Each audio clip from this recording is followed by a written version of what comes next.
Hi, welcome to my channel, or welcome back. I'm Chris, and I like films and books, and I like talking about films and books, and maybe you do too, and that is exactly why you're here. So today, I'm going to talk about a selection of books that are about films. I actually recently did a poll on my channel asking people what they're kind of here for on this channel, and the majority of people said that they were here for books, but I do like talking about films, so I needed to find a way to sort of get that Venn diagram into the channel. You know, there's books, and there's films, and so I wanted to talk about books and films at the same time. So over the years, I've kind of read quite a few non-fiction books about film, purely because it's one of my favorite topics, and I find that when you read a non-fiction book on your favorite topic, you do just seem to like fly through that material really quickly. And it's kind of given me like lots of different perspectives on filmmaking over the years. So I just wanted to talk about a few, and maybe there might be some that you might recognize, and maybe there might be some that you've not heard of at all and you want to give a go. So the idea for this video actually came from reading Starting Point by Hayao Miyazaki. I'm not very far into this at all at the moment, but so far it's kind of been like a collection of essays, articles, and speeches that Miyazaki gave between like the 70s and 90s on the early parts of his career. So far, a lot of it has been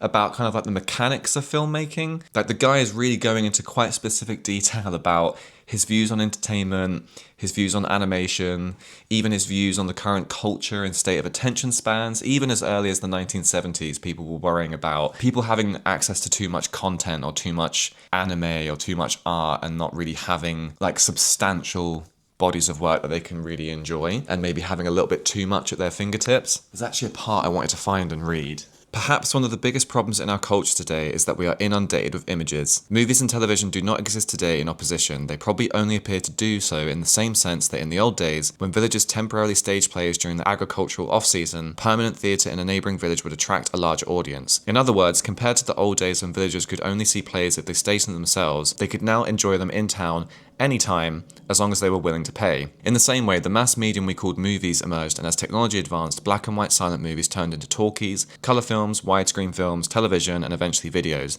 It simply became easier to obtain images at an increasingly lower cost. And this was written in 1985, where he was talking about having access to too much content, basically. So it isn't really what I expected so far, so I'm keen to read on and see how it unfolds. And I know that there is a sequel where he kind of talks about the latter stages of his career, but I'll keep you posted how I get on there. But it sparked an idea to make this video, and I think that's reason enough to talk about it. So keeping on with the animation theme, I wanted to talk about two books in particular. Firstly was The Pixar Touch, The Making of a Company by David A. Price, and To Pixar and Beyond by Lawrence Levy. David A. Price, I think, was a journalist that wrote about the unfolding of Pixar in its early stages, and Lawrence Levy was the co-founder, or he was like the CFO of the company, so he kind of talked about Pixar more from like a business perspective. I had to search quite far back in my Goodreads to find these books actually, but basically around 2018, 2019, I got really into reading non-fiction books about anything Pixar or Disney related, and so I read these two.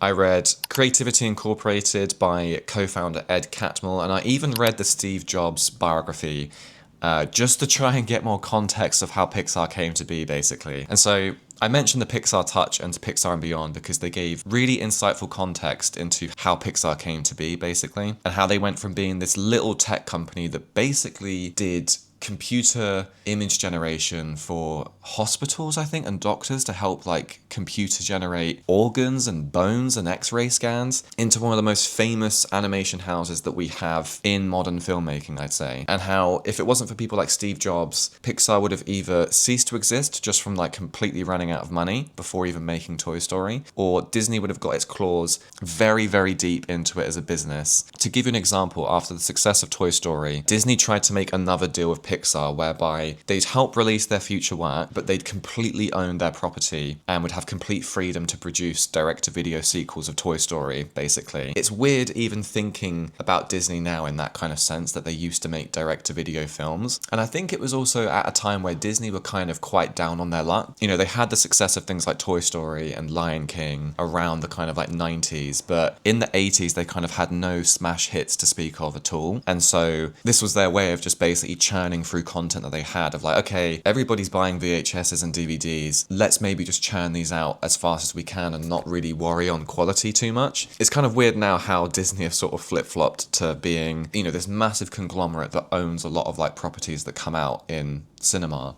but they also now churn through Star Wars TV shows on Disney Plus, and that is kind of like their direct-to-video version of the same thing, really. So yeah, I'd say both of these books sort of trace the story of how Pixar came to be, and less about like how the films were made and the sort of technical aspects or the artistic aspect of it. Creativity Incorporated is more of kind of like a self-help book about how to foster creativity in a working environment, but I'm personally really interested in the business and economic side of filmmaking, and I feel like these two books give a really interesting perspective to that side of things, and it just helps you to appreciate the product that you get in the end, because it's like, you know, we kind of hear about films having massive budgets and it's kind of hard to put that into like actual real life terms. But you know, at the end of the day, these film studios are businesses and they take investment and they take CFOs and COOs, and you know, they happen in boardrooms and they happen in meetings, and then if we get Toy Story at the end of it, then that is a huge win. But sometimes you get things like, I don't know, The Mandalorian and Grogu, without just, you know, being too specific. So yeah, if you're interested in Disney or Pixar in any way, I really, really recommend those two books because they're really interesting and really fascinating. And so to keep the Disney theme running just one more time on this video, I want to talk about Burton on Burton by Tim Burton. This is like a series of books that you can find out there that are like Lynch on Lynch, Gilliam on Gilliam, Scorsese on Scorsese. I think there's maybe even like a Tarantino on Tarantino, and they're structured really chronologically. So it'll be a collection of interviews and essays and all sorts about their career, following like how they got into film to what decisions they made around different films and how different films came to be, or even like conversations they had about other projects that never materialized. And I think I found this one in a charity shop years ago. And again, I read this many, many years ago, and I remember reading it around the time I first started using Letterboxd as well. So what I would do was I would read a chapter on one of his films and then I would immediately watch the film afterwards and write about it and so on. And at the time, I didn't actually realize that Tim Burton came from the California Institute of the Arts, studying animation. And during that period of time in the 70s and 60s, Disney would basically recruit all of their animators directly out of Cal Arts. So if you wanted to be a Disney animator and if you wanted to work in, you know, animation in general, all you had to do was be born or live in California, go to Cal Arts University, which probably would have been a lot easier than it is in today's day and age, financially speaking. If you were good enough, you just got recruited straight out of there and you were taught the Disney way of how to do Disney animations, and you would probably go on to direct, like, I don't know, The Lion King or something. And so yeah, he worked on The Fox and the Hound, Tron, The Black Cauldron in the sort of late 70s and 80s before making his own projects, Vincent and Frankenweenie, which were like these two short films that he worked on. And I think from memory, Disney really disliked them so much that they basically fired him from Disney because they were too dark and too weird and too quirky, which led to him getting hired by Paul Reubens to direct Pee-wee's Big Adventure in the sort of mid-80s. And then his career was basically off to the races after that. And like, again, this book was a really interesting one because a lot of the book is to do with how certain projects came to be, how Tim Burton was effectively one of the most profitable directors at the time, who had pretty much, you know, after his sort of independent original films in the 80s, he became one of the most profitable directors of all time, working quite exclusively with recognizable IPs, aside from a couple of little projects here and there. Guy literally directed Batman, which at the time people thought comic book adaptations would be a terrible idea, and it was like one of the most successful films at the time. He directed Sleepy Hollow, Sweeney Todd, Planet of the Apes, Charlie and the Chocolate Factory, Alice in Wonderland, and Dumbo. And he had a real like one for you, one for me kind of career, which is a sort of saying in the industry whereby, you know, you sign these contracts with Disney or whoever of like, yes, I'll direct Charlie and the Chocolate Factory for you, but I also want to direct one of my own films that you're going to finance, and it's not going to be like an adaptation or a recognizable IP. I think sometimes actors do it as well, where they kind of, you know, they'll do their Marvel film, but then they'll also do their kind of like smaller indie film. And it might be because that Marvel film helps them financially to then take a massive pay cut to work on something smaller like a Wes Anderson film. And it's just weird how I think now we think about, you know, Tim Burton in the sense of like these really garish,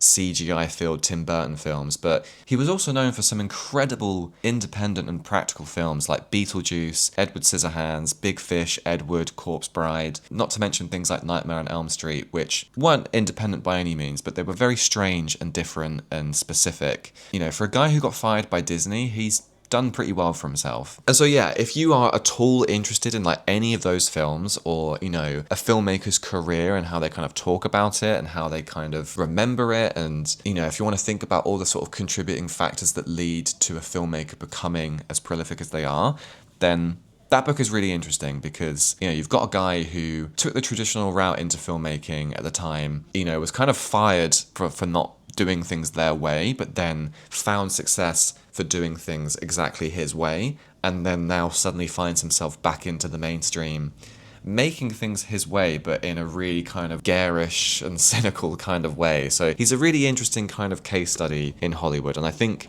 we kind of forget about him a lot now that he's done things like the Beetlejuice sequel, and he did the Wednesday Adam TV show and stuff like that. We do just think about him very differently. But at the time, he really was kind of like the it guy, working with Johnny Depp and Helena Bonham Carter and having this really weird German impressionistic kind of aesthetic. It really was a great time to be Tim Burton in the 70s and 80s. And so I couldn't talk about books about film without mentioning Room to Dream by David Lynch, which is quite a hefty hardback copy that I've got here. This is very similar to Burton on Burton in that it's a complete retrospective of everything David Lynch has done throughout his career, and it's written in collaboration with Christine McKenna, whereby she traces the biographical parts of the book in a more sort of factual, objective sense, and then David Lynch will kind of give his perspective and his memory on those parts of his career in the chapters that follow. And it just makes for a really nice kind of conversation of a book to read where you kind of get the objective biographical fact, but then you also get David Lynch being like, what a time to be making that. It was a time full of happiness, but also great sadness. That's kind of my standard David Lynch impression. If you're a film fan or a David Lynch fan in general, then this is pretty much essential reading, I'd say. And it came out very recently before he passed away. I even bought this brand new as a hardback because I was just so eager to read it. I think with David Lynch's work, they're so liminal and expressive and abstract. There's just always a sense of wanting to know more about what goes into making these films. And there is just so much insight and perspective into one of the greatest filmmakers of all time in here. And it truly gives you so much appreciation for everything he's done, including films like Dune, that were considered like big sort of embarrassing low points of his career, right through to The Straight Story and even Twin Peaks: The Return. And it just gives you this really weird insight into like how easy it was to become a filmmaker back in the 70s, which I don't know if I really mean that because he did graft for like 2 years to make Eraserhead before his career took off. And apparently all you need to be is a successful YouTuber to make a film in today's day and age. But I don't know, things were just really different back in the 60s and 70s. Like if you wanted to be a filmmaker, you just became one, like if you wanted to make movies, it might have cost you every spare penny that you had to your name, but you were still somehow able to live in a house, you were able to have children and a family, and just devote your time to making a film. And then it would find distribution. Like, people would go to the cinema and see these films, and, films were just sort of money makers back in that period. Even if it was like a midnight movie that appealed to absolutely no one, like Eraserhead, it would still find an audience and it would still take off. Which, probably says more about the economy of today than it does about filmmaking in the 70s and how easy it was back then. If anything, it's maybe just incredibly hard to be an artist now. If you wanted to be a musician or an artist or a filmmaker, you have to have a job to help support that, and you have to have a job that allows you to take time off. If you want to get your friends together to film something, you all have to be available at a certain time every single week. Even myself, I struggle to find time to make a 20-minute YouTube video once a week. How the hell am I supposed to write a book or direct a movie if 80% of my life is spent at work? Which, I don't mean to sound like I'm sort of complaining and saying like, woe is me, but it's books like this and careers like this that just really make you think. We're really blessed to have people that were able to sort of make their art at a certain period in time. With today's day and age and today's sort of film economy and how film is kind of always in some kind of crisis, and even with like Miyazaki saying that like people are inundated with content, someone like David Lynch would not get through today. I think the chances of someone like David Lynch making films in the way that he did back then today are pretty much impossible. And maybe those people are out there on the internet and aren't getting wide distribution, and that's just sort of the way it is. But anyway, it kind of makes you think, It's a great book, and if you want some further reading on David Lynch, then I really recommend a little special mention, A Supposedly Fun Thing I'll Never Do Again by David Foster Wallace.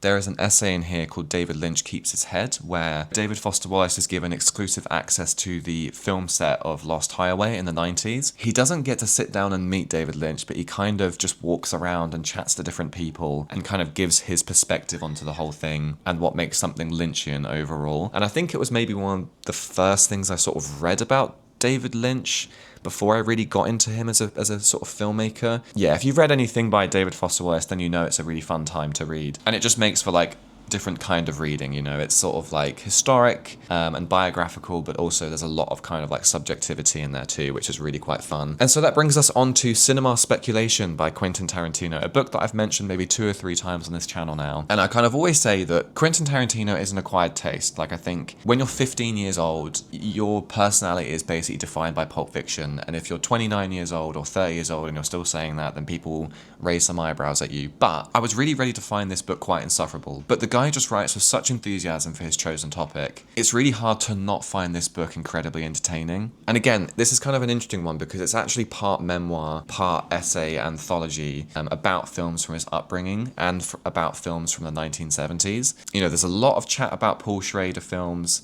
and Paul Schrader equivalents. So he talks about things like Taxi Driver and Hardcore, but he also talks about other films like Deliverance, Dirty Harry, Escape from Alcatraz, and he kind of talks about Steve McQueen and Clint Eastwood being these kind of traditional Hollywood action heroes that we don't quite have today anymore, like we used to with things like maybe Tom Cruise and Bruce Willis and Arnold Schwarzenegger maybe, and Sylvester Stallone, maybe people like Will Smith. But back in the 70s, we really had these kind of like icons of cool like Steve McQueen and Paul Newman and Robert Redford and Clint Eastwood that we just kind of don't quite have anymore. It gives you such a unique and kind of loving perspective about film and filmmaking that I think is my favorite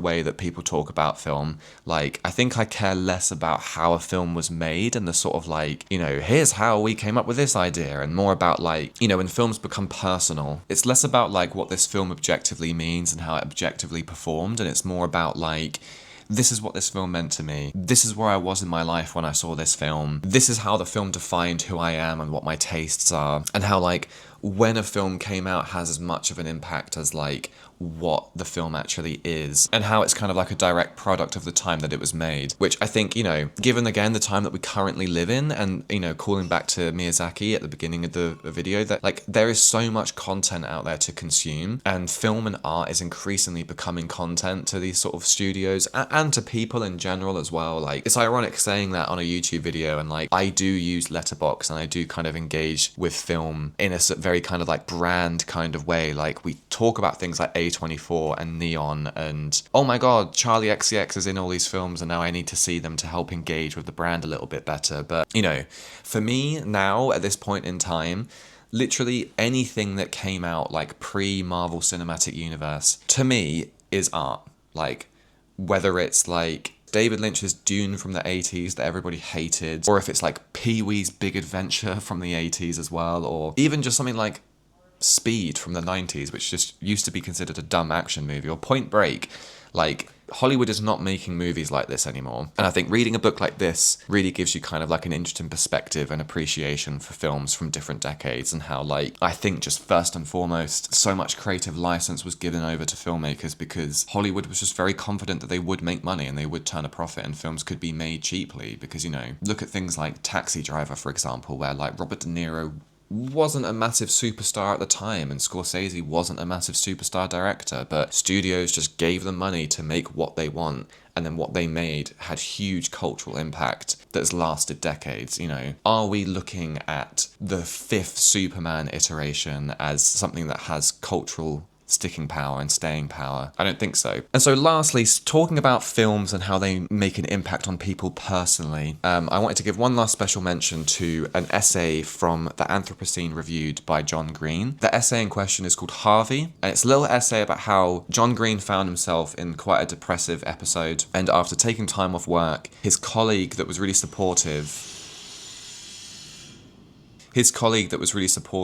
left him a note on his desk saying, "Now more than ever, watch Harvey." And what follows is John Green's discovery of this 1950s black and white film starring James Stewart called Harvey, which is about a man that is kind of deemed to be going insane by his family, and he starts seeing visions of this man in a rabbit costume called Harvey. And to this day, I still have not seen Harvey, so I can't speak on the film whatsoever. But John Green's like vulnerability and honesty when talking about Harvey is really, really felt in this essay. And how Harvey relates to and informs that vulnerability is the stuff of like magic when it comes to talking about film. Film gets me really, really emotional. When a film is really good, I get quite emotional and I get quite, teary over it. I get really swept up in the emotion of these scenes. And when I watch films from my childhood, they really kind of trigger a lot of emotion in me as well. And yes, when films are sad, they kind of make me emotional, but not in the sort of same way, really. I don't really cry at books. I don't really cry at music. Sometimes I don't even cry when the worst thing has happened to me in my life. I will always cry at films, no matter what mood I'm in, no matter what's happening in the film, it will make me emotional. And this essay about Harvey kind of makes me think about that a lot, and how, at the end of the day, say what you want about films, whether they're entertainment or whether they're kind of, huge consumerist products or capitalist products, but film can be art. And when it really resonates with you on a personal level, it does just sort of transcend the medium a little bit. Whether a film has flaws or whether it's doesn't make that much money or whether it doesn't mean that much to some people, if it means something to you, then it's something really quite special. And I think it's just something that just defines me as a person. There's just no denying that I wouldn't be the person I was without watching films. And I feel like this essay on Harvey really touches upon that of there's trillions of films out there, and there will probably be one out there that resonates with you really deeply. And so now, more than ever, watch Harvey. Now, more than ever, watch Lord of the Rings or something. And so that's it. That's kind of a really quick whistle-stop tour of some of my favourite books about film. And I'm sure there's hundreds of books out there that really go into kind of how a film is made from a mechanical perspective. But I just love hearing about the commercial side of films. I love hearing about the business side of films. And then I love hearing about the really personal side of films. So thanks for watching. If there's anything that you think I would enjoy reading, then let me know in the comments. And click like, comment, and subscribe for more. And I'll see you on the next one. Bye. Bye, bye, bye, bye, bye.